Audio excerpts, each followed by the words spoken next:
What does the word faith mean to you? The Bible suggests that it comes from the outside in, having, quote, confidence in what we hope for and assurance about what we do not see.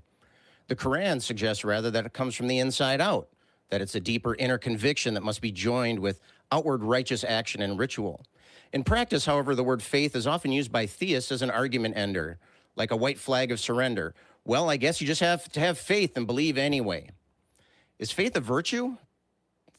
Philosopher Peter Boghossian answers that question with a firm no, as it requires no evidence and rejects rational justification. What are your thoughts? Are we missing some important nuance here? How does faith play a role in your belief system? Give us a call. Lines are open. This is Talk Heathen, and the show is starting right now.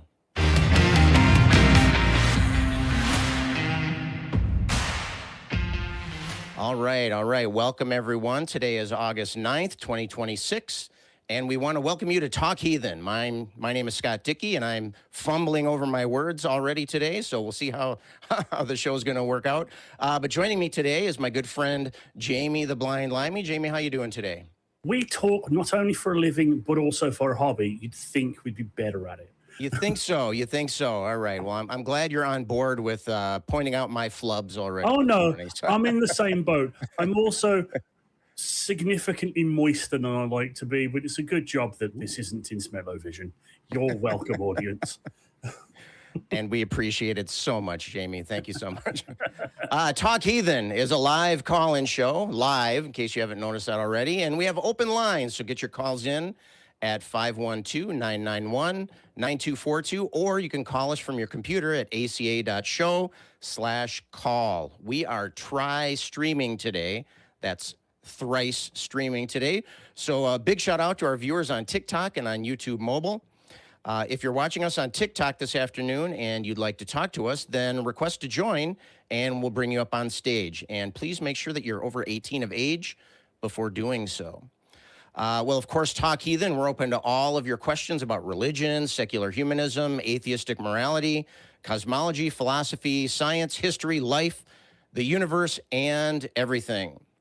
Talk Heathen is a production of the Atheist Community of Austin, a 501c3 nonprofit organization dedicated to the promotion of atheism, critical thinking, secular humanism, and the separation of religion and government. And we do have some callers online right now, but if you want to talk to us, please get your call in early, and so that we can get you into the queue.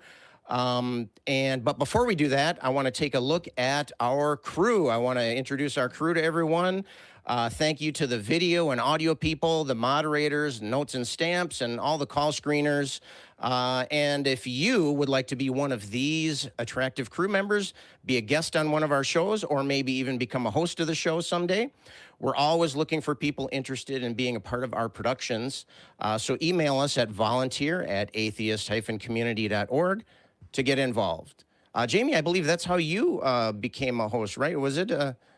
So my path was, I was a fan for a while, and then I was actually convinced by our good friend Dan, Objectively Dan, to come to the library, actually live on air.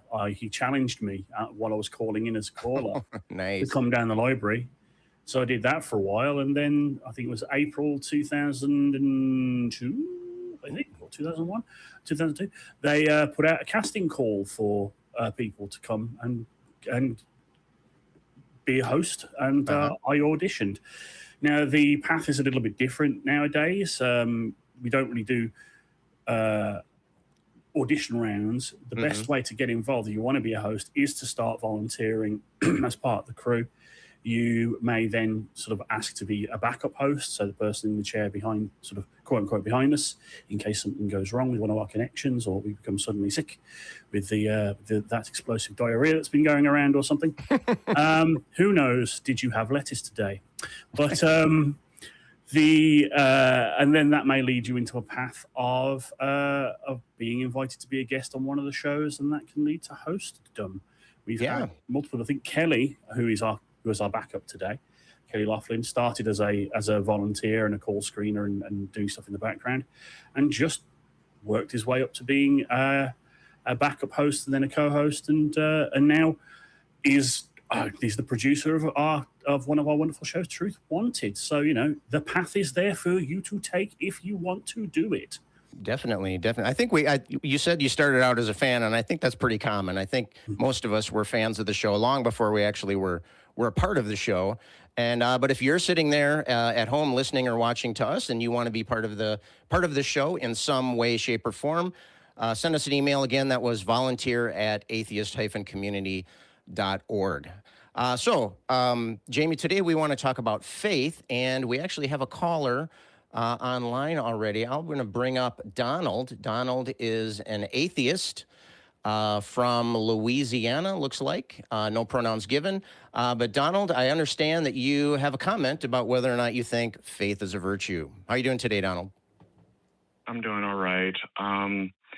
Yeah, it really depends on the definition you use for faith. Like, if you're going for more saying it's just blind obedience to a belief despite evidence, then no, I would not consider that a virtue. But if the word faith is used many ways, like people say, keep faith with your promises, or keep faith to a person. So it can mean like integrity or loyalty, and it also gets mixed with hope. Like, some people would say faith is not blind obedience. Like, right. It's the courage to face the unknown, and it's the hope and belief in the possibility that things can get better, and give the strength to move forward despite the odds. Like, Viktor Frankl has a whole book on man's pursuit of meaning, and describes how people in Auschwitz could survive their experiences because of their belief in God, and were more likely to survive when they worked together through love and for each other, and also in the belief that in their faith, in their religion. So in those ways, if you're saying it's hope, equating it with hope and to survive horrors and suffering, then I would say it is a virtue. But it depends on what definitions you use for it. So yeah, that's a good point, Donald. I think that something that we forget frequently is that language is intended to be a medium for sharing our thoughts, not the other way around. The thoughts define the words that we use. It's not that the words we use define what we're thinking. And so when somebody says faith, when they use that word faith, I think it's important to understand first what they actually mean. And you've shared a couple of a variety of different meanings that might be attached to that word. In your experience, so you're an atheist. I'm assuming that you've had interactions with theists about this subject. Would you say that? Yes. My family believe in God. Just before we continue, do you remember me? Like, we've had talks before. I remember the name, and I remember your voice has a familiar ring to it, but I can't put my finger on any particular call or topic that we might have talked about. Okay, well, I had called basically giving a version of God that I think could work, and we had talked several times about mathematics and stuff. Any of this ringing a bell or no? I think so. Yeah, I think so. Well, I mean, we can talk about that. We can branch off in a little bit if you'd like. But let's put a pin on this, or let's finish up our talk about faith here first, and then we can kind of branch out on that.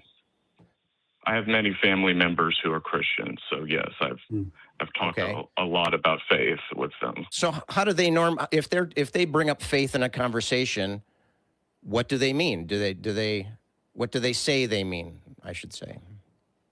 Okay, most of them would say that something along the lines of belief in Jesus and Jesus's promises, and they would they also would associate it with loyalty and integrity.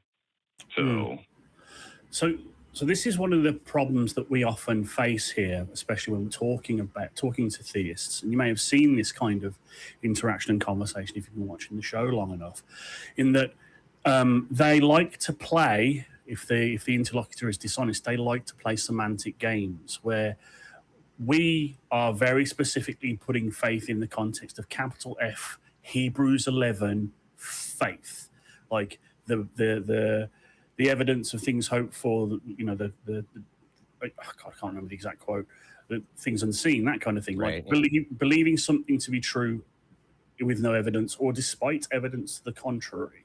And that's what we mean when we talk about faith in the context of talking about faith and religion. But then they go, well, you have faith in XYZ, and they mean trust, right? We have trust in something. Now, we understand that faith can have many meanings colloquially, faith as trust, faith as integrity, and I have things, and I have almost Hebrews 11 faith sometimes, because none of us are completely immune to rational thought. I do try to have introspection enough, like self-awareness enough, to understand when I am sort of believing something with very little to no evidence, but just believing it because I really want it to be true, which is different to hope. And it's that confluence, or that sort of blurring between the concepts of faith, hope, and trust that causes confusion and sort of friction in these conversations. And as I say, a dishonest interlocutor and an apologist who wants to try and gotcha us will try and play those word games to say that we have faith in science. You need faith in science to believe evolution or whatever. And I'm like, no, I have evidence for evolution, which is why I accept it. I don't believe in it. I accept it because it has been evidenced to be true. So that's my sort of standpoint. I have other talks on it, but I don't want to bogart the airways. What do you think about that, Donald? Well, okay. I want to describe, like, I've heard that comment, you have faith in evolution. And that is very annoying because, no, I have belief based off of evidence, and it fits the evidence and I've gone through it. Like, many times when people say that they haven't bothered to actually go through and understand evolution and all of the experiments and work that's been done. But I do think there are things that a lot of atheists do have faith in. Like, lots of atheists I talk to, we believe in natural rights. Now, you can make an argument for, like, our Constitution and our belief in rights off of, like, John Stuart Mill, negative freedoms, and utilitarianism, but most people, it's really hard to do that.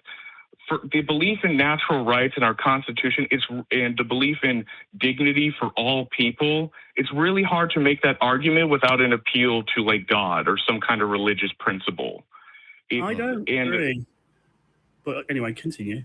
I'll explain myself in a bit, but you finish your point. Well, it can be done. John Stuart Mill does do it based off of utilitarianism, but it's a really hard argument. Most people, when they argue about natural rights, it's religiously based, and talking about dignity for all people, it's religiously based. And I don't know. I just go off empathy. I am a human, and I want dignity. I have empathy. I want other humans to have dignity. It's just I think you can justify respecting and having empathy for other people.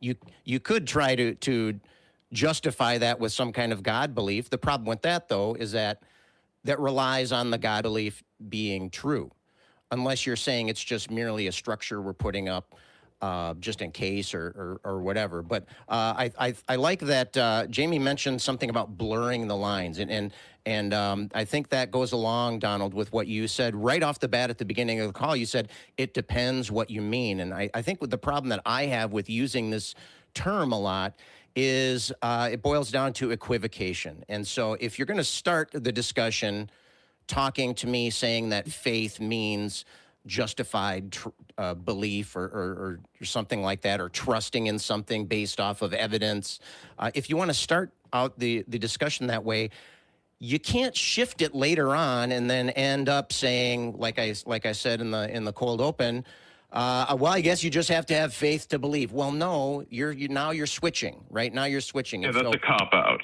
Yeah, that's definitely a cop out, and it's a and I don't know if it would necessarily be intentional, but still, it's definitely you're in a way it's kind of related to the argument from authority fallacy, right? You're saying that, well, this word means this thing, so if you use that word later, that must be what you mean, right? And so if we say you just have faith, and if earlier you said that it means justification, well, that's what I want to know. It's not the what that I'm interested so much.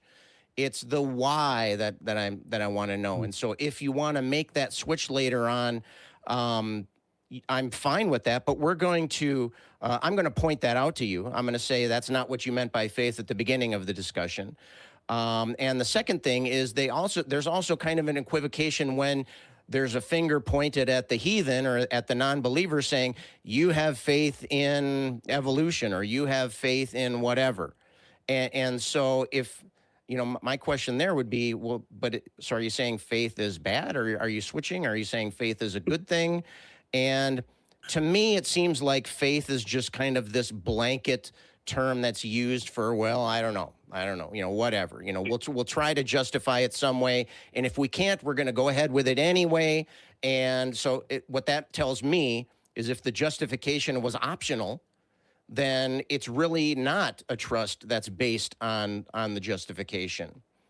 Yeah. And oh man, there's something just popped into my head. This is a bit of a segue. I have one of my favorite movies ever is called Kelly's Heroes. I don't know if you've ever seen it, in which there is a character played by Donald Sutherland, who is sort of a proto-hippie. It's a war movie. It's set in World War II. And his catchphrase is, have a little faith. He's like, knock it off with all them negative waves. Have a little faith, baby. And I really like the sentiment. It's a Mother Beautiful bridge, and it'll be there. Have a little faith. Mm-hmm. And I like the sentiment, but the thing is that because I've been in these kind of like these discussion trenches for so long now, I have to translate it into hope. Have a little hope. Don't be so negative. We hope that it'll be fine. And that's how I take that sentiment, because I really am cagey around the word faith now, because it has been kind of poisoned for me by the discussions I've had over the past few years. And depending on the company I'm in and the people I'm talking to, I will be very careful about how I use that word, because I don't want it to be construed as, I just believe it because I believe it. Right. Yeah. Well, I know this is getting kind of tangential, but I do want to say with virtues, there's a balance to this. Like, false hope can be a bad thing too. Like, if you go, like, especially in like war, I wouldn't try to get your hopes too high up. In life, you should prepare for the worst case scenario, but also still have a hope to go forward. But yeah, I actually posted on my Blue Sky that faith is hope's evil twin, because hope compels you to action, understanding the unlikeliness of the outcome, right. Whereas faith compels you to action, ignoring the unlikeliness of the action, or rejecting the unlikeliness of it, of the outcome. You're just going to, it will happen rather than it might happen. And I see them as two sides of the same coin, and I see that faith is the more destructive side, personally, because it's irrational. Hope can be rational. You can hope for a good, but as you say, prepare for the bad outcome, hope for the good outcome. that is still rational. You are accepting all potential outcomes. Faith cuts out certain outcomes off. No, it's not possible that God isn't real. I can't imagine a world that Jesus isn't my savior. Absolutely, the earth is 6,000 years old. It can't be any other way. I hope you understand where I'm coming from. What do you think about that? Yeah, but okay, but there's still the part of that Viktor Frankl makes a very strong case and shows that people who had faith and in the religion, it helped with their survival. I mean, even if the God doesn't exist and their faith is wrong, there's still the fact that the belief in God helped them survive. Well, but there we're equivocating again, or possibly, in that there we're talking about faith as an attitude.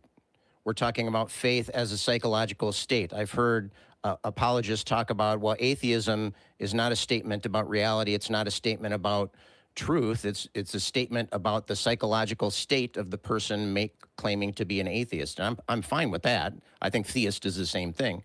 But here, if we talk about faith as an attitude, as a reflection of somebody's psychological state, that's fine, as long as we're clear on that. I mean, when I'm talking about why do you believe in God, if I ask that word, why do you believe in God, I'm not asking about a person's attitude. I'm not asking about your psychological state, unless that psychological state is helping to describe, why you believe that. There's why do you believe it, there, in an ontological sense. How did that sense of belief come up in you?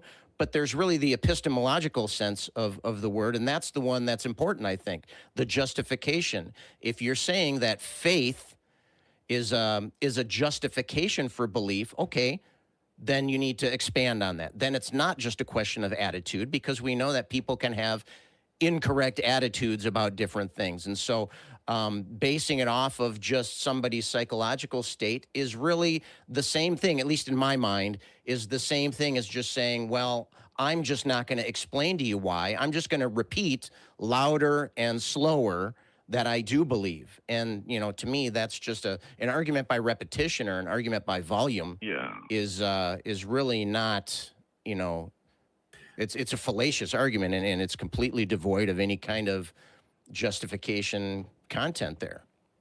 From my experience, for most religious people, I'm not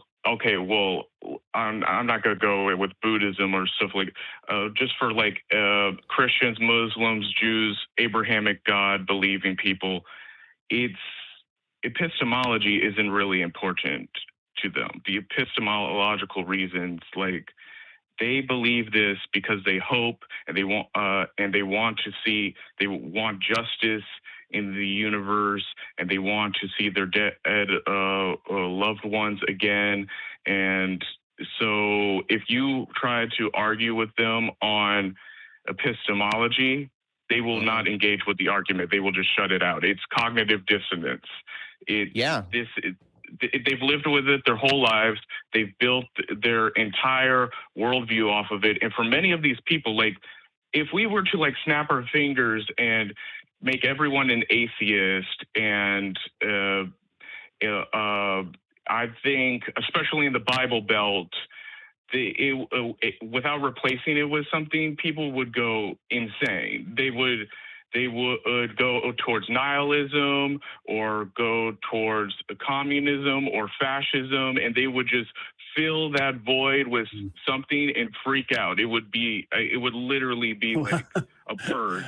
Bit of pushback on a couple of those things, because, I mean, not to get too political, I think that actual communism, not the type that was an actual authoritarian state that we saw in Eastern Europe and the like, actual proper socialist communism isn't necessarily a bad thing, but that's a completely different topic for a completely different day.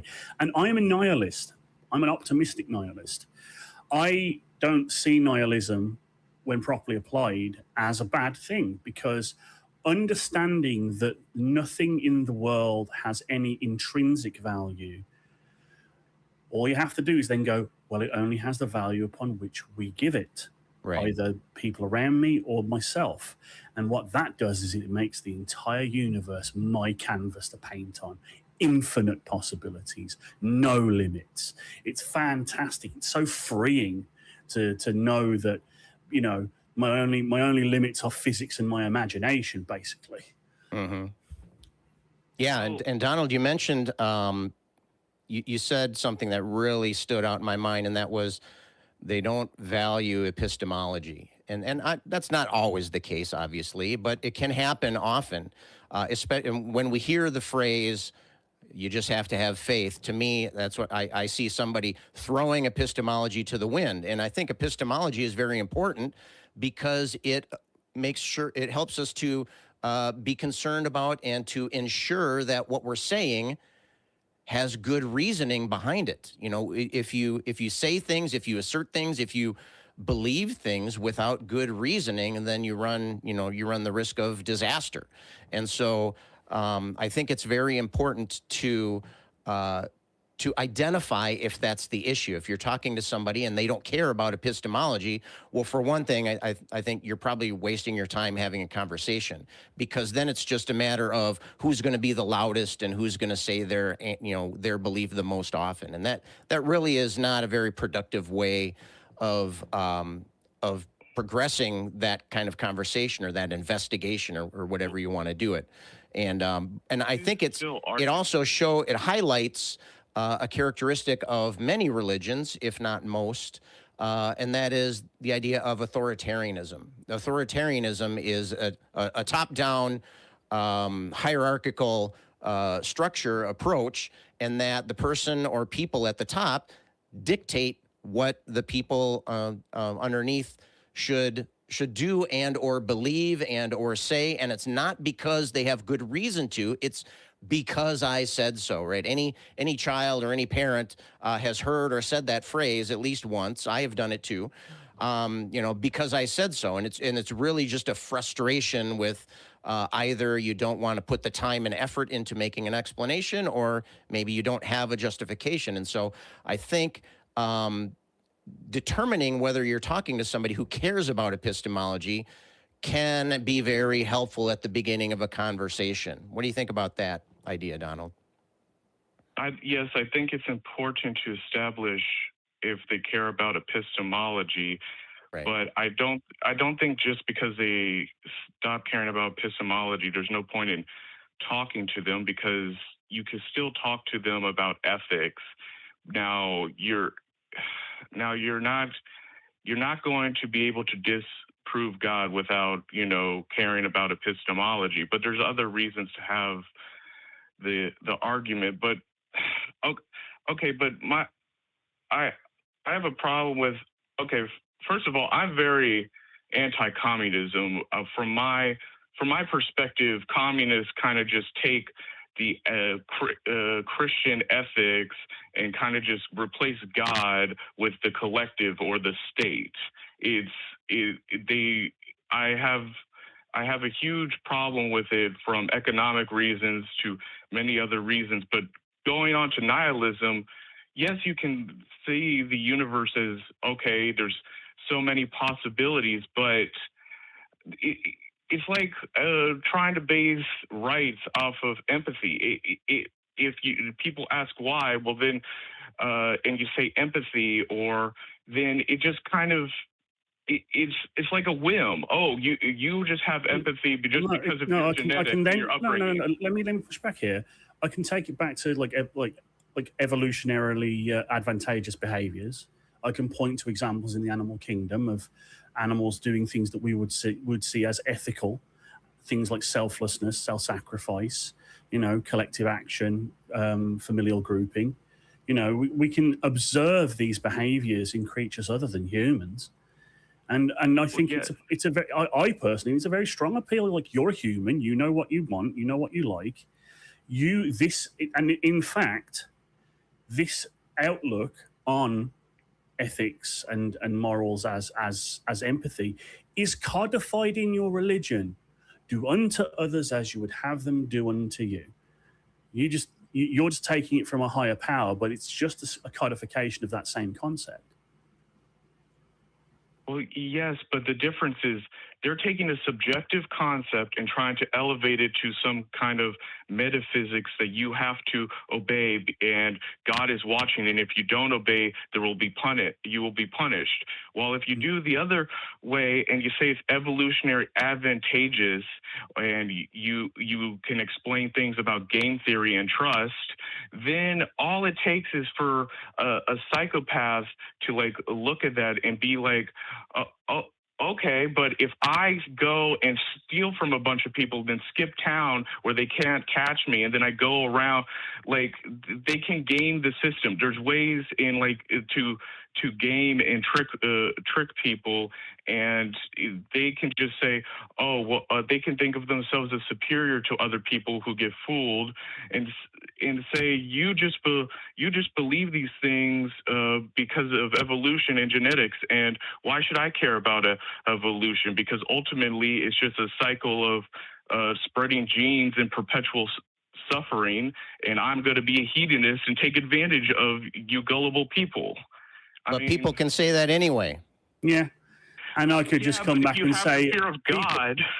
Yeah, but people have reinterpreted the word and will of God to enable them to be psychopathic monsters. You know, Donald Trump is a good example of that. Well, we don't go into naming particular politicians on this show, so we'll avoid names of living politicians. But what I would say is that look at the great state of Texas in which I reside. Their articles of secession from the Union include clauses that the practice of slavery is ordained by God. It is the ordinance of Christian nations to subjugate those lesser for their betterment and the betterment of all. I'd have to actually find the document, but the sentiment is there. They justified the horrific practices through their objective morality. So I can hit back. Abolitionists did the same thing. Christianity was used by both sides. I mean, yes, Christianity has a lot of vaguity in it, and it could be used and twisted by powerful people to support their cause. But it was used, but abolitionists also used it to argue against slavery. So so since we have this variable of faith and non-faith, religion and non-religion, what's the common denominator? People. Yeah, I think it's important to focus on a common denominator. You mentioned that if you assert that your morality is based on empathy, and somebody else comes along, as you mentioned, and says, "Well, why? Right? Why? Or why? I base my morality on what I believe God says." Things like that. But when you're talking about morality, we're talking in general about things you should do, right? About what should you do in this situation? What should you kill this person, or should you help them? Should you, do these various things? And should really is meaningless on its own.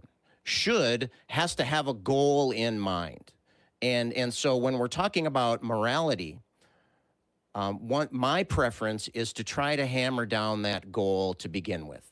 If I'm talking about morality, and I mean that morality is when we're promoting the well-being of conscious creatures, to borrow a phrase from Sam Harris.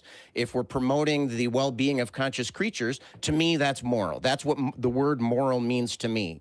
If somebody else comes along and says morality means we should do what God says we should do, then that the goals are different. And so, of course, we're going to have different arguments, and of course, we're going to come to different conclusions.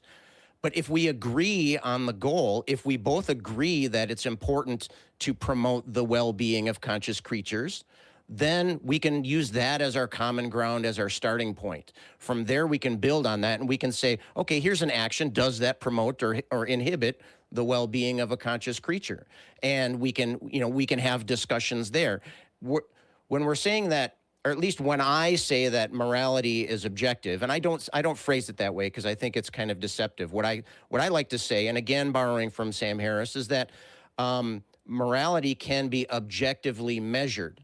And so if we agree on the goal, if we agree that the objective is to help people and to not hurt people, then we can have measurements. If I chop somebody's hand off, that's hurting them.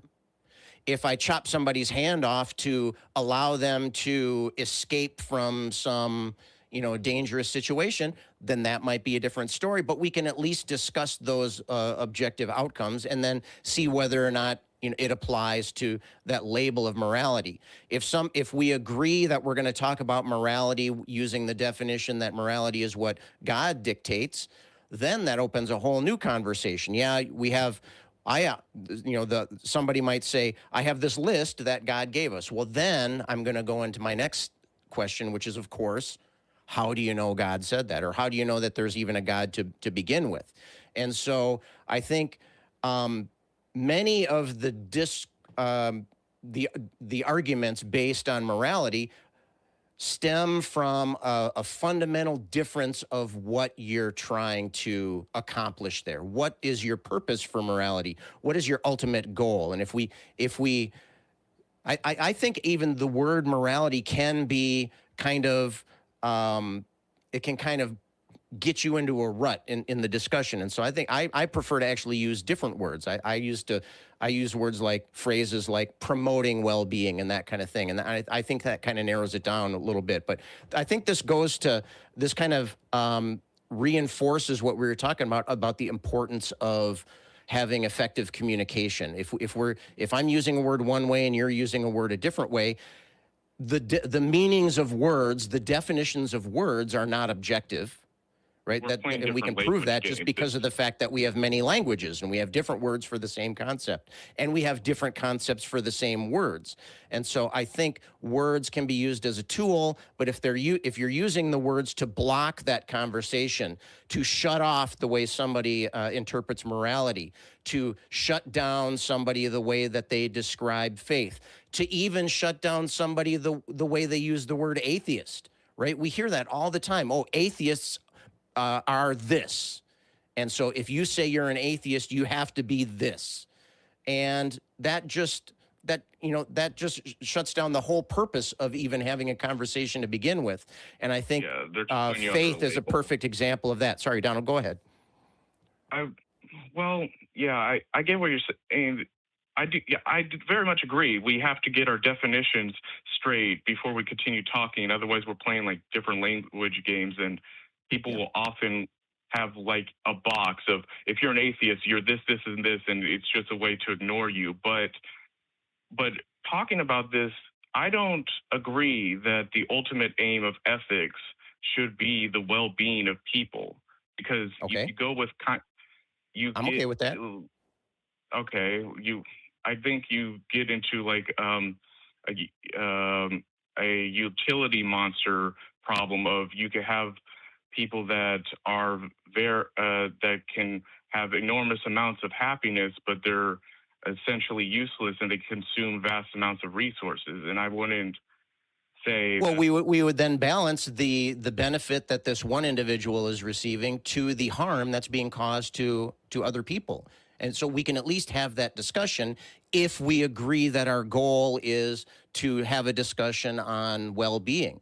If we agree that our discussion is going to be on something else, then that's fine. That's fine. But as long as we more about, go ahead. You care more about the elimination of waste and the pursuit of truth. And I don't view people as an ethical end in of themselves. People are just another resource towards optimization of other resources and the pursuit of truth. Oh, I don't mind a little, as long as the waste doesn't come with an intrinsic harm, over optimization. No. Human flourishing and happiness is kind of top of my tree. But and yes, I am not a morally perfect person. There's a lot of people who turn the "why aren't you vegan" guns on us. If you're so moral, yeah, I understand that I have certain standpoints that are less than optimally moral. Again, I was saying earlier in the show, having a little bit of introspection and self-reflection, and understanding where you slip in where you don't measure up to what you might call an ethically perfect standard, but where we are human and we are imperfect, And I think that a little bit of waste, if necessary, to maximize flourishing, to maximize happiness, to maximize comfort, I think that's fine. Over optimization just absolutely does not allow maximal happiness, in my opinion. Well, And I think that the promotion of well-being, I think that the promotion of well-being of conscious creatures is a worthy goal. If you disagree with me, then I'm fine with that.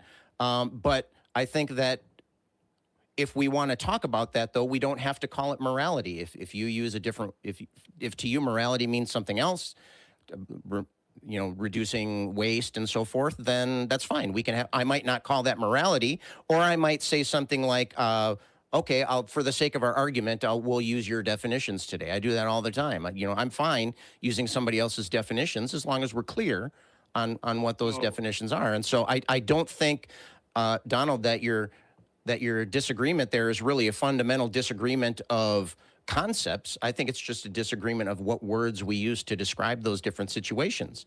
And that's something that can be overcome within the context of a conversation. Well, okay, I am really confused how you're saying this isn't morality, because we started the conversation talking about, is faith a virtue? Virtues are from virtue ethics, and we're talking about consequences, and you're prioritizing happiness and well-being. That's utilitarianism. That's all of these all fit in under moral theory.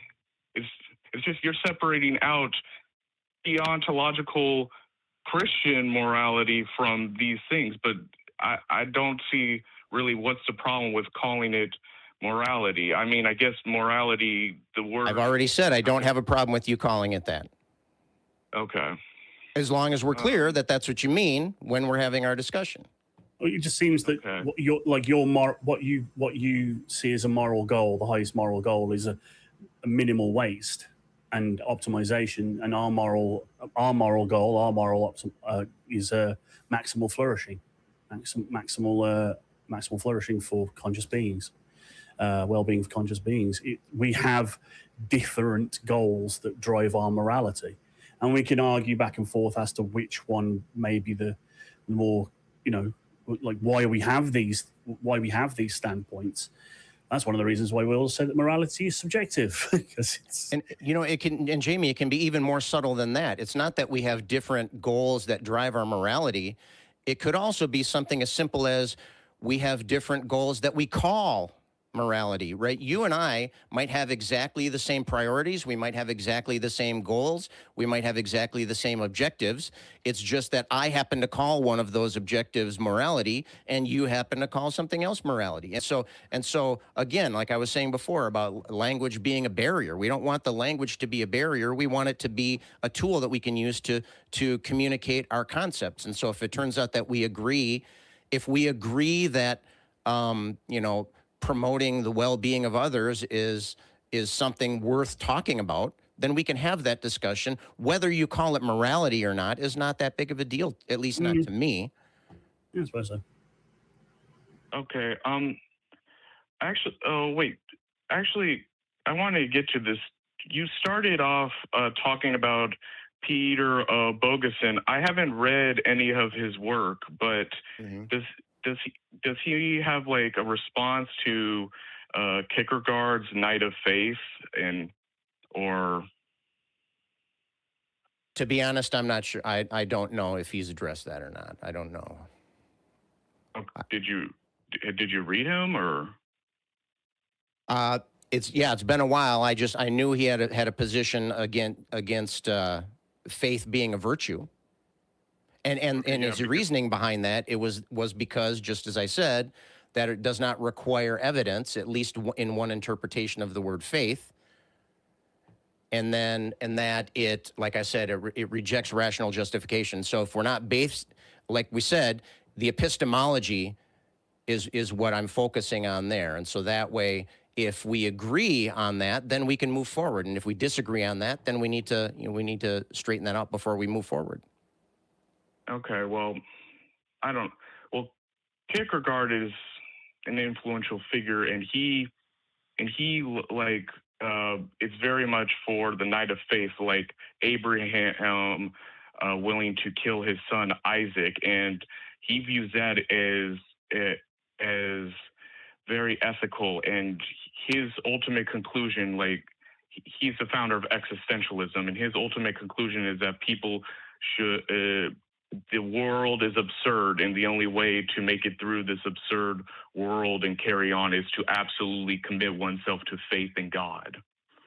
But I don't know. Do you have an idea of how he would respond to that? The major flaw in my mind of using biblical stories as evidence for the efficacy and strength of Hebrews style faith is that faith is always rewarded in the Bible. It's kind of I find it in a similar vein as when I see characters in other stories who are people of faith get their faith rewarded. Like again, a favorite book series of mine, The Dresden Files. There's a character in there who's a paladin, modern day paladin. He's known as the Fist of God. He has a holy sword, but when he taps into his faith, actual effects happen, like monsters set on fire and like shit happens, and it's repeatable. Yeah, turn undead and stuff. Yeah. So when Abraham had faith, like God, it presupposes God is real and God will step in, and like these things happen when people had faith. Elijah and Elisha in one of my favorite books of the Bible, 2 Kings 2, 2 Kings 2 Furious. They had faith and were rewarded in spectacular fashion. So when you're talking about the magic in the Bible and the evidence of faith, it's almost always evidenced and rewarded. Whereas here in the real world, whenever we put it to the test, like things like the Templeton Institute's intercessory prayer experiment, it isn't. We don't have that evidence. Yeah, it isn't. Yeah. I'd love it to be. Man, it'd be great to have a holy sword and be able to smite. I'd love to smite something one day. That'd be awesome. But it just doesn't happen outside of rolling icosahedrons across a table. Yeah. Get my drift. And I think that story of Abraham that you brought up is a prime example of what we were talking about with faith. Is if faith is being treated as a virtue, because Abraham thought that God told him, according to the story, of course, thought that God told him to murder his child. And so if you believe that blind belief, blind faith, blind acceptance is a sign of loyalty, and again, we're touching on authoritarian concepts here.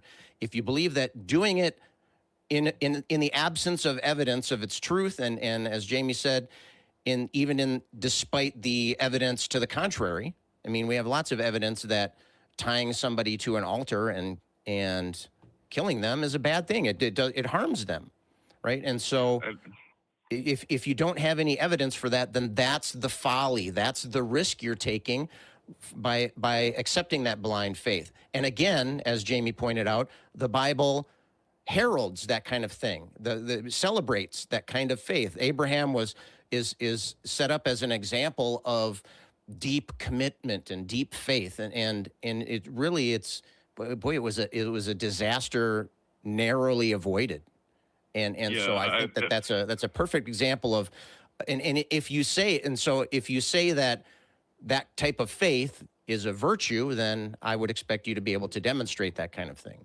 But again, that also depends on what we mean by virtue.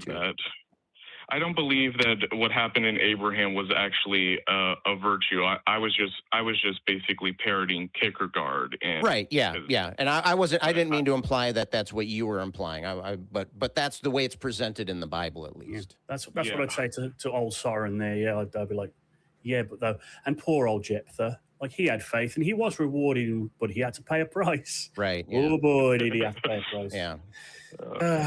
But Donald, if you don't mind, you said a magic word a little bit earlier, and I want to circle around and touch back on that. And I also want to say that I've demonstrated extreme self-control in not circling back. You said the word math, right? And so I want to come back to that. So let's so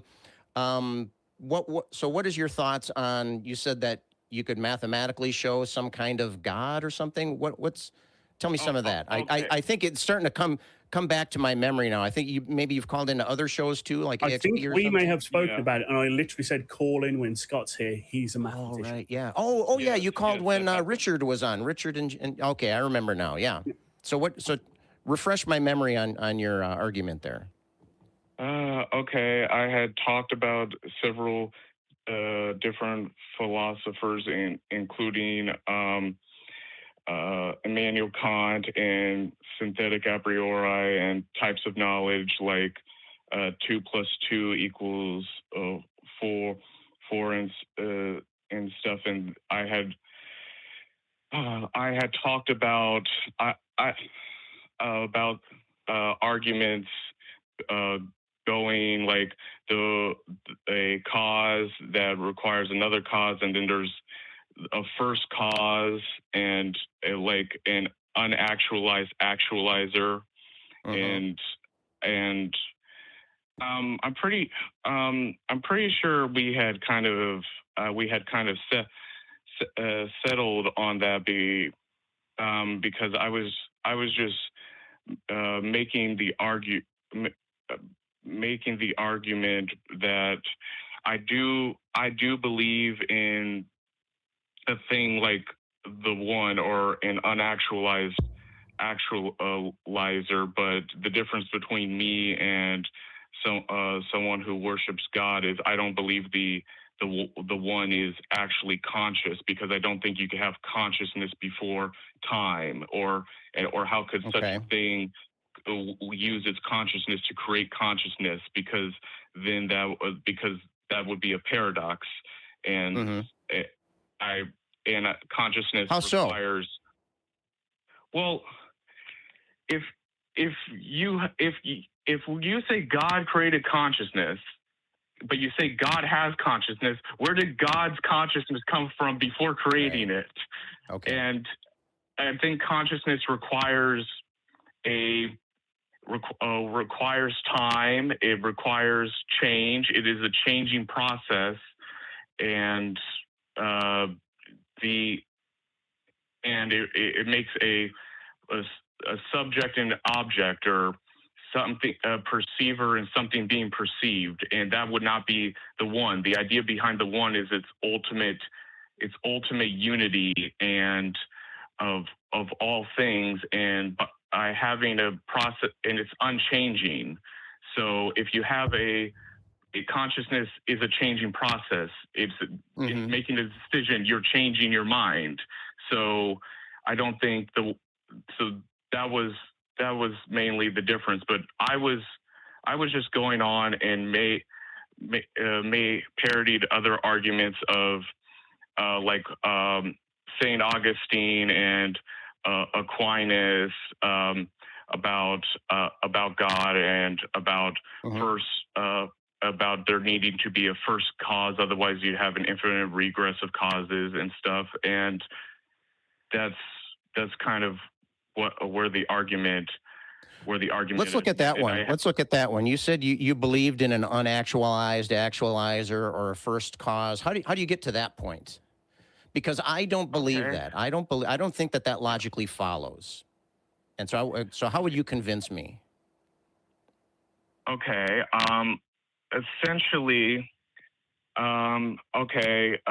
things have potential, and then they're actualized. Like a book has potential energy on my shelf, and then it can be pushed and fall down, right? Okay. But then you go, well, how did that book get there? I placed it there. How did that come back? You go to like atoms and chemistry, and then you'll go all the way to the Big Bang. But I don't think it makes sense how you can have an infinite regress of causes. If you don't kind of have some hierarchical base, how can there be a distinction between one cause and another? Like, I think you have to have some kind of base. So let's simplify this. Let's simplify it a little bit. I can kind of get the gist of what you're talking about, but let's get a concrete example here. Let's say we have a string of events, A1, A2, A3, A4, A5. And then before A1 was A0, A-1, A-2, and so on. If we have that series of events, each one causing the next one. Okay, so A0 causes A1, A1 causes A2. And then granted, it's a overly simplistic situation here, but we can use this as a way to kind of suss out our differences of opinion here. So what would be wrong with an infinite string of causes like that? Because if you do that, then I don't see how you can have a distinction between A1 and A2 or all of these different causes. If it goes on for infinity, then I don't see how it can even start. It's like Well, it wouldn't have started. It wouldn't have started. We're talking infinite here. We're not talking about something that has started. Well, yeah, but by being infinite in that way, it doesn't make sense to me how you could have distinctions of measurement by being infinite. It just let me ask you this then. I can kind of get what you're talking about there. How would the fact that there was an infinite past, how would that blur the distinction between today and tomorrow? Whether or not we have an infinite past, how can that affect the differences between today and tomorrow? And here I'm treating the events A1, A2 as days in this example. So if we have, how could that blur the difference today? Okay.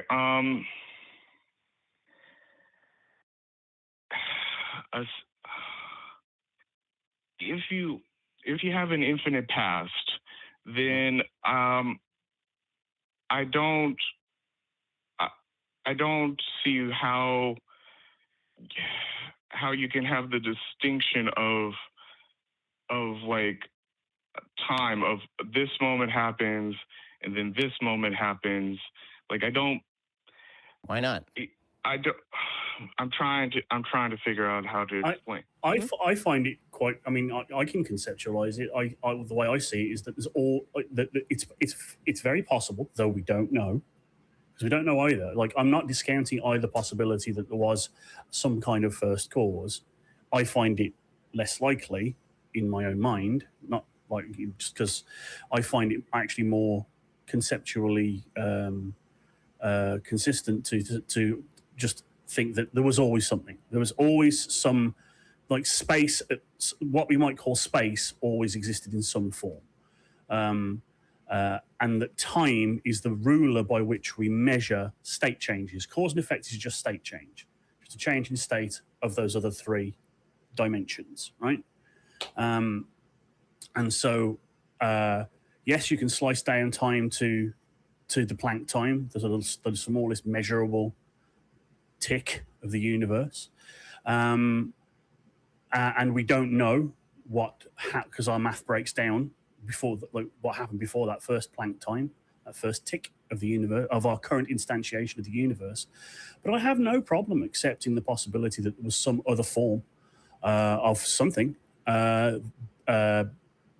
in some capacity, just that we're not able to access it with our current understanding or able to perceive, and we may never be able to.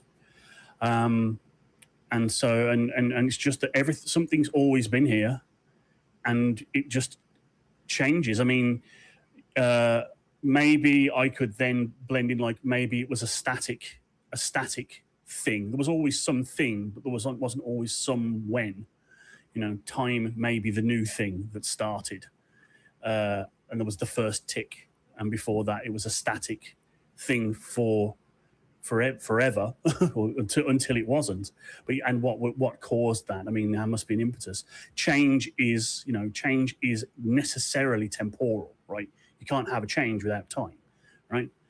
But I don't see discounting the possibility that there was some other state of matter or energy prior to that which we can follow with our mathematics. That existed before we perceived it. Like, I don't think an infinite regress and progress is impossible, personally.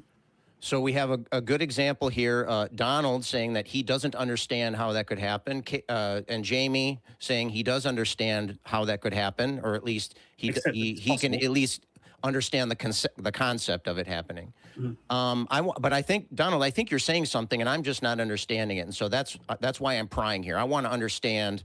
Maybe it's just my natural curiosity. Maybe it's my teacherness coming out here, but I want to know your thought behind this. And so you've said that you don't understand how we can distinguish between a cause and an effect, or one cause and the next cause, if there's an infinite past.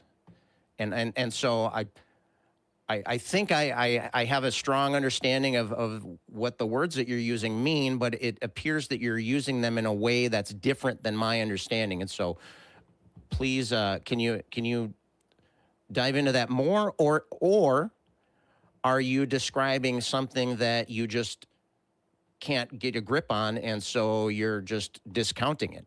Is that what's happening here? I don't want to put words in your mouth, and I don't want to diminish your thought process here, but I'm just curious as to, I want to know what you're thinking. I want to know how you're thinking it. That's what I want out of this.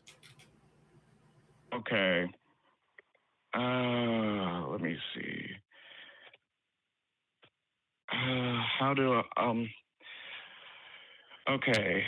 We agree that that time needs distinction, right? And temporal events presuppose this distinction. And let me. Okay. And a quick interjection here.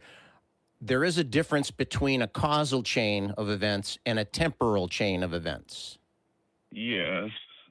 So are you talking about a temporal chain of events, or are you talking, and so you don't understand how we could have an infinite regress of time into the past? Or are you saying that cause and effect, are you talking about a causal chain, and you're saying that there can't be an infinity of causes? Because you can have one without the other. They're not one and the same, although they're often conceived of as being, related to each other. Typically, a cause takes a certain amount of time, right? But is that what you're talking about? We just don't have. Is it a temporal confusion, or is it a causal confusion that we're looking at here? Okay, let's focus on cause and not time. Okay. Let's focus on causal. I'm mixing it up because it's really easy to mix it up, but okay. Okay. Change exists. Potentials become actual.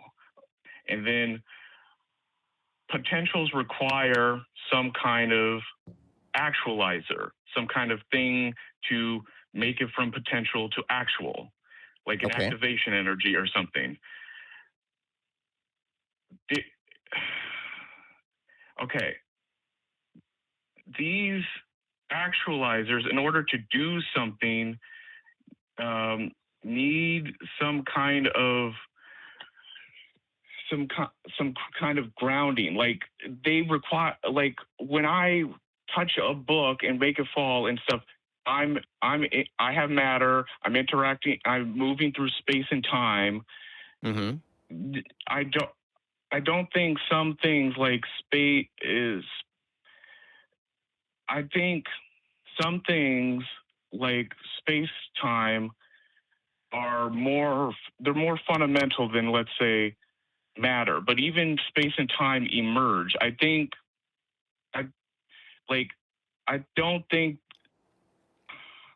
they come from information. There's foundational information, and like, if we take a measurement and and there's no foundational cause, then I don't see where does the separation of this thing from that thing come from? How can it come about, that kind of information? If there was infinite cause, then, and there's no ground, then I would think everything would have to be one thing. It would all have to be one unity. It can't. But everything does have a ground. The ground for any particular event in that causal chain is the infinitely long causal chain before it. But that's not a ground. That's just going on forever. It does. How can it? How can, like, we can say in calculus we go to the limit, but that's just an approximation. And there, I believe in, like, there's an infinitesimal amount that you're going to. The limit isn't actually what is true. It's just an approximation to get there. If you were to really go on forever, then how could you have a point? Like, you get into, like, Zeno's paradox of, like, you shoot an arrow, or how does it reach the target if it has to cross infinite distance? Or you have a tortoise and a hare, and the tortoise makes half the distance, it makes another half the distance. Right. Yeah. So we know we can move, though. We know we can move, so we know that Zeno's paradox is false. But I think that means that there has to be a smallest distance. Otherwise, we wouldn't be able to move. I don't think things can go on for infinity. Otherwise, we wouldn't have distinctions, and we wouldn't be able to move.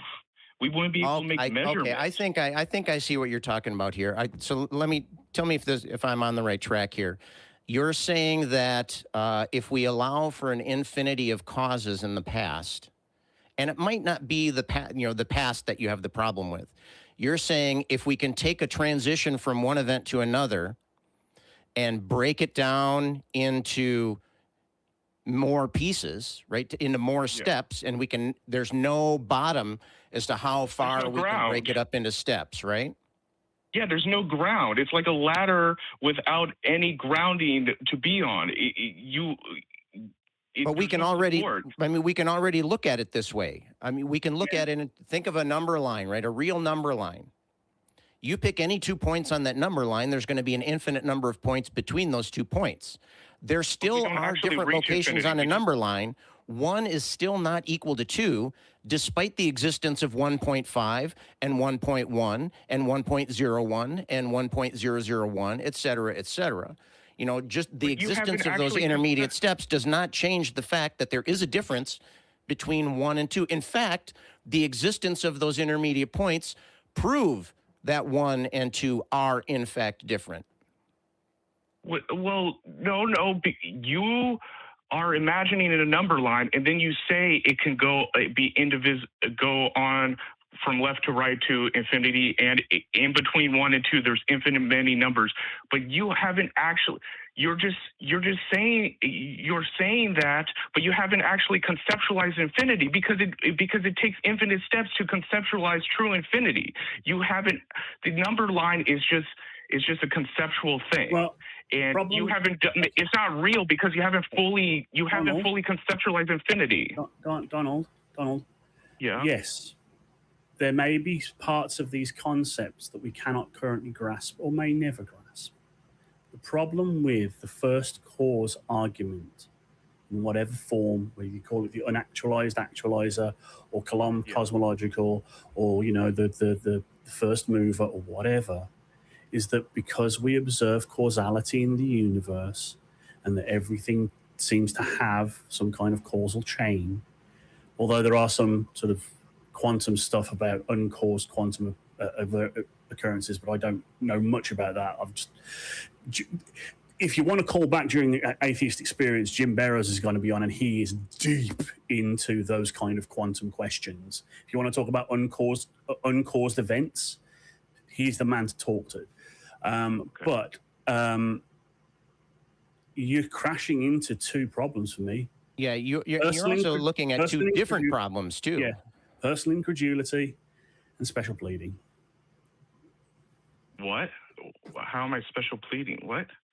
An uncaused cause. Everything has a cause apart from this thing. This one, this first cause, this unactualized actualizer, the one thing that grounds us by breaking the rules that everything else has to exist by.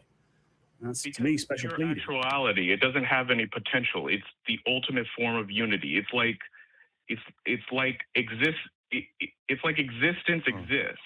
If you go down all the way down past, I think therefore I am, because that assumes I and memory is accurate and stuff. If you go down even further, the one thing that I don't think there's any way to disprove it is the information of existence exists. So exists in some form or fashion. Ultimately down before space and time, I think there is some fundamental axioms that are actually true. They're not just concepts in our mind, I'm not. Yeah, laws of logic, that kind of thing. Yeah, like set theory. Set theory is getting close to it, but it's not quite there. It's like Plato's shadow in the cave of the true forms. I believe there is some things beyond space and time and matter and energy that it's pure actual. It is different from everything. It is different from everything else. It's like the unity that's omnipresent that grounds everything. It's like if quantum mechanics talks about an observer, it's like a thing that is omnipresent and observes all things. It grounds things and makes it to where distinction is possible while still being unified inside of it. So yes, I understand. I'm saying this is one thing that is different, but the alternative is an infinite regress that you can't even conceptualize infinity. I don't see the problem. What do you mean we can't because I don't conceptualize infinity? it doesn't mean that it can't work. There was a time when people could conceptualize things like germs or gravity or whatever, but it still worked. Well, I could be wrong. So could I. Well, Donald, I want you to consider something here, and that is that you mentioned earlier that limits are approximations, and that is definitely not the case. A limit is, if a limit exists, it can be shown that the limit is equal to a particular value. We can rigorously prove that limits exist, and here's what they are. You can have discontinuities in an equation. The way I like to describe limits in my calculus classes is that a limit can be the process of a limiting process can be applied when in some cases where there is an answer, but our normal approach does not get us that answer. Okay, we try, for example, if we wanted to calculate 1 over 0, well, that's undefined, but we can set that up as a limit and say, well, what if 1 over 0, what if we could solve 1 over 0? What if we could find that? What if we could find that number, what would it be? Now, in this case, it turns out to be the limit doesn't exist because it's infinite. There are various ways that limits don't exist. But if we find a way that we can calculate limits like sine x over x, for example, or things like that. There are many, many examples of limits that we can calculate. And the problem is not that the limit is not equal to a thing. It's that our normal process of thinking, our normal process of arithmetic, our normal process of evaluation of an expression don't work in those cases.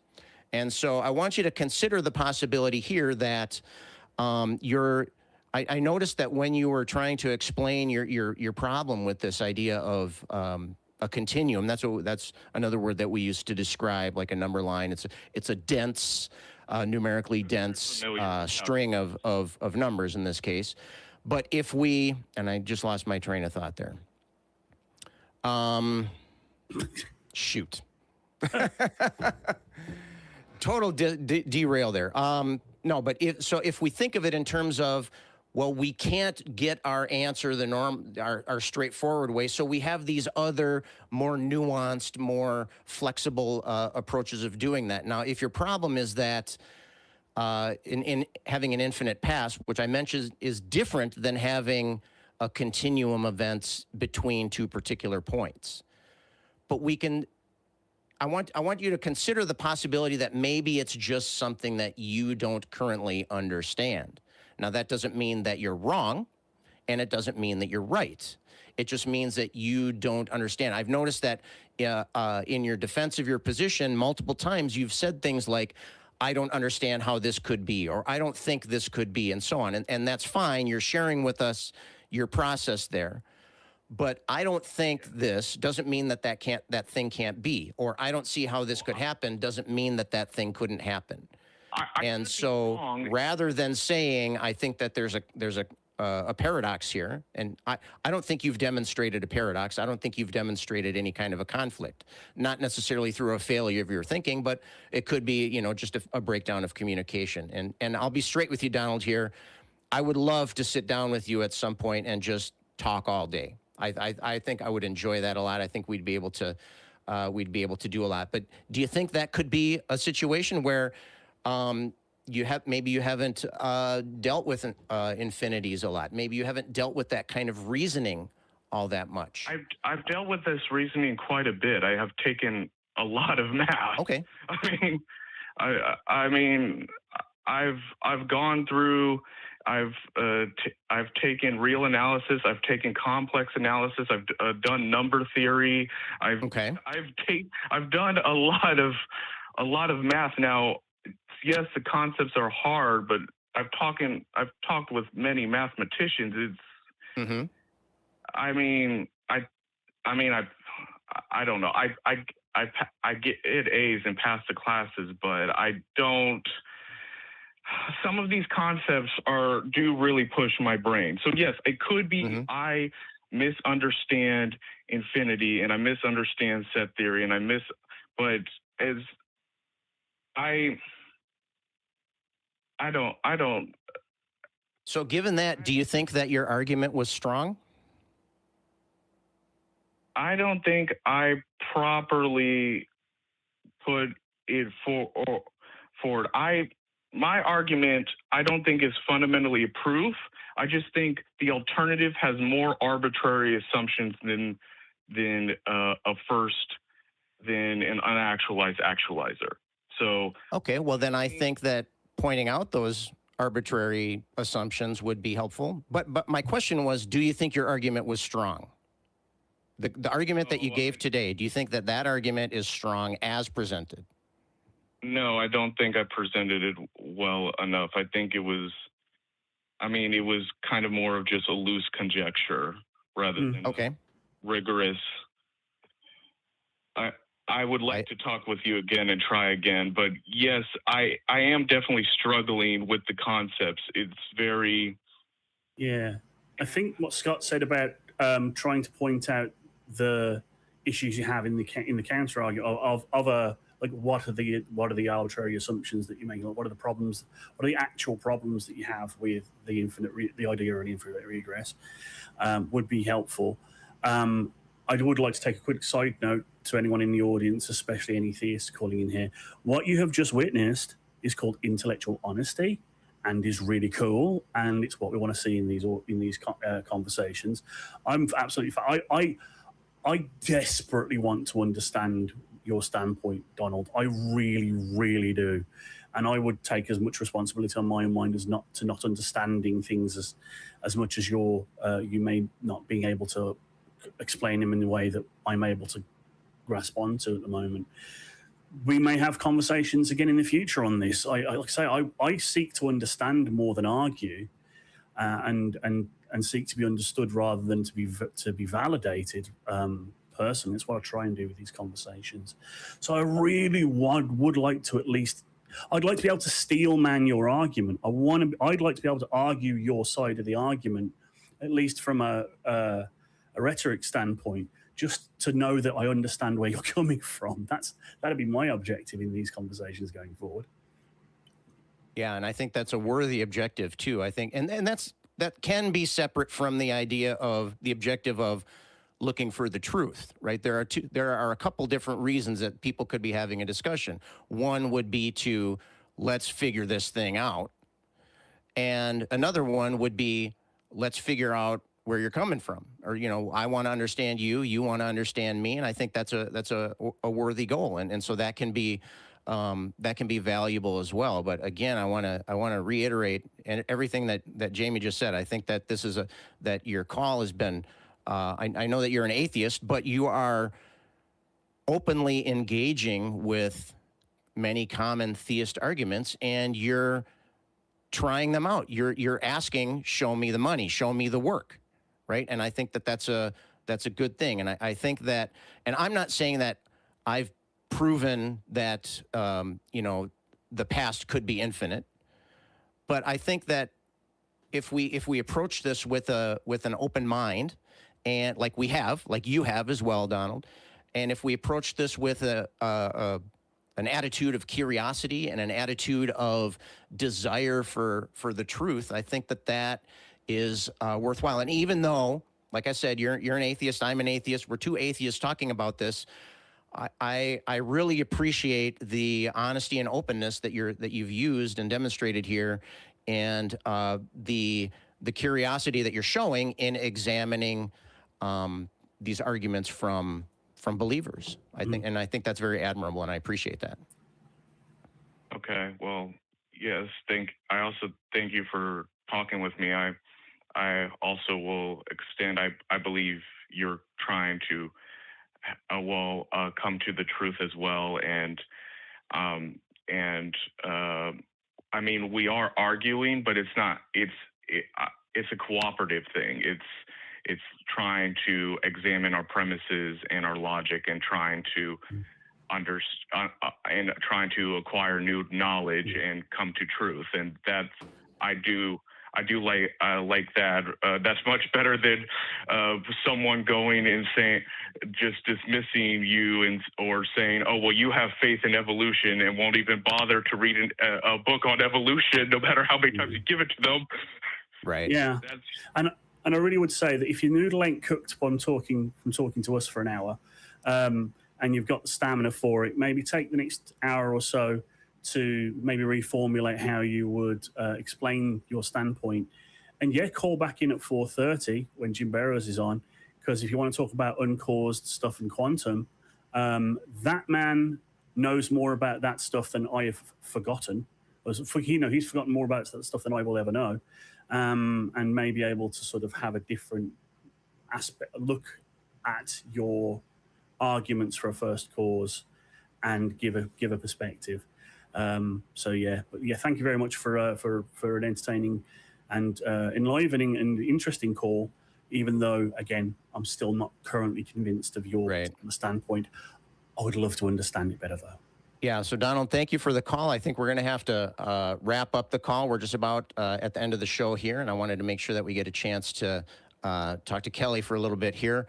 But I just want to restate something that you said there, that we're having an argument. And one of my favorite quotes from any philosopher ever was from David Hume. He said, "Truth springs from argument amongst friends." And to me, that means that if when you're talking with friends, you're open-minded, you're not feeling vulnerable, and not feeling that you need to defend yourself against attack. And so that really allows you to focus on the content, focus on showing the work, focus on the investigation. And again, I really appreciate your call, Donald. We're gonna disconnect the call here, but I look forward to talking to you again at some other point. So thanks again, Donald.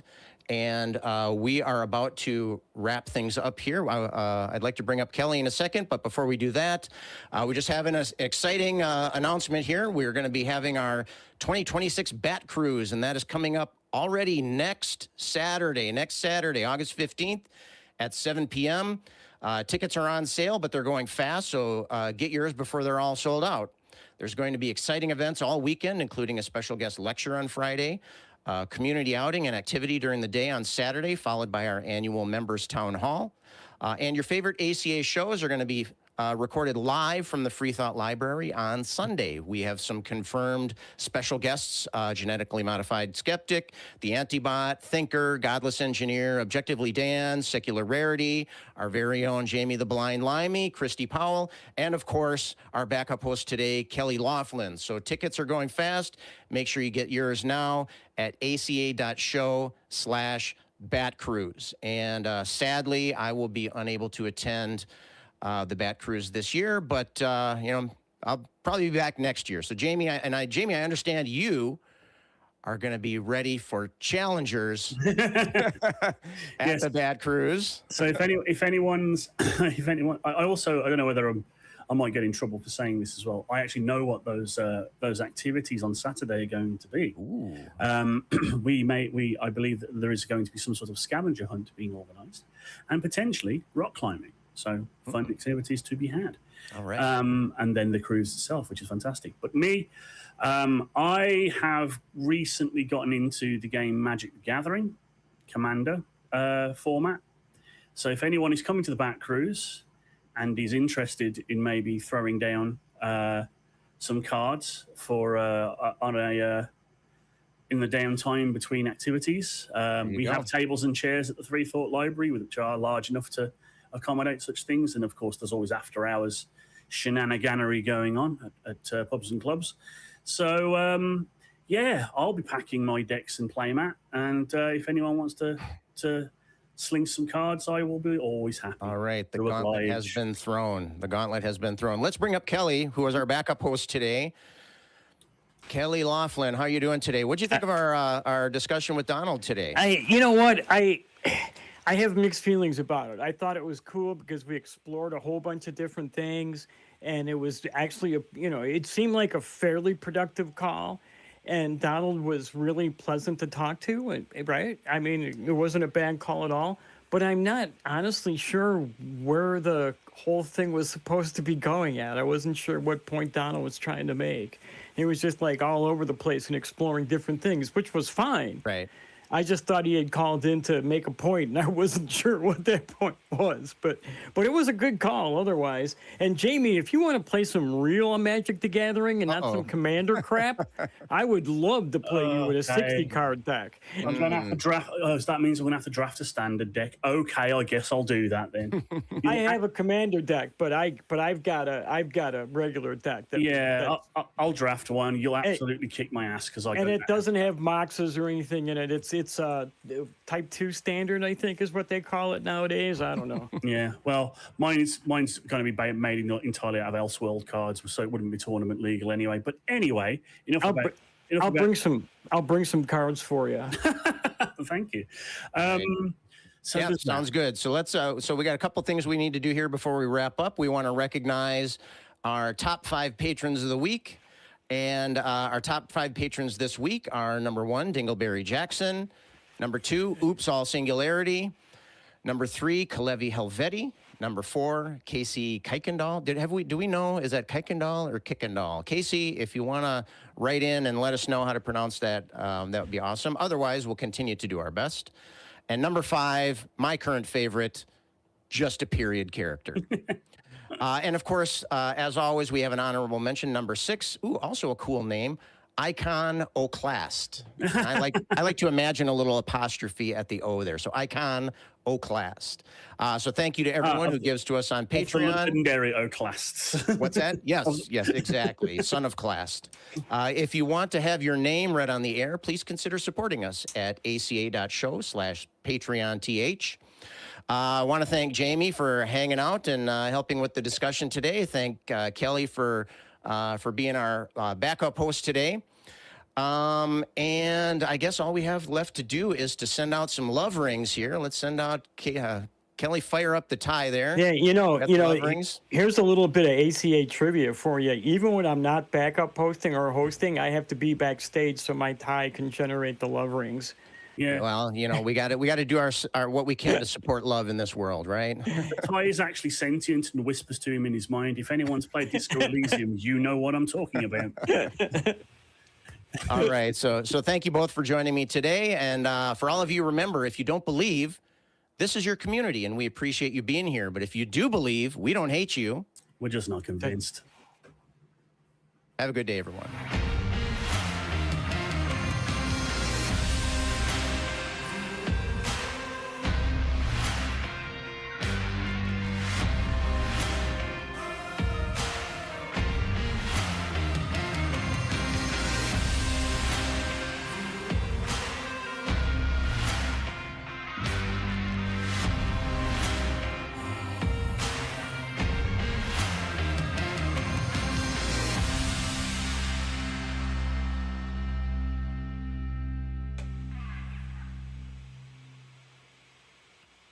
We want the truth, so watch Truth Wanted live Sundays at 2:45 p.m. Central and call into the show at 512-991-9242 or connect to the show online at aca.show/call.